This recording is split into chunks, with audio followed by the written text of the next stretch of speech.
Help, Lord, for the godly man ceases,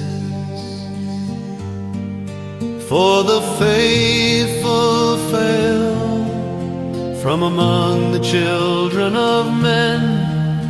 Everyone lies to his neighbor, they speak with flattering lips, and with a double heart.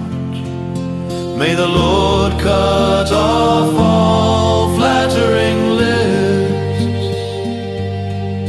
and the tongue that boasts, who have said with our tongue we will prevail.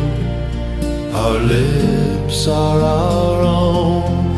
Who is Lord over us? Because of the oppression of the weak, and because of the groaning of the needy, I will now arise, says the Lord. I will set him in safety from those who malign him.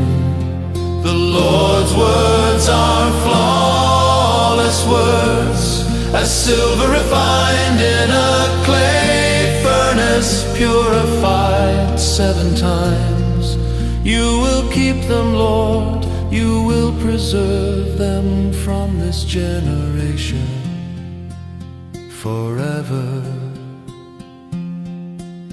The wicked walk on every side, when what is vile is exalted among the sons of men.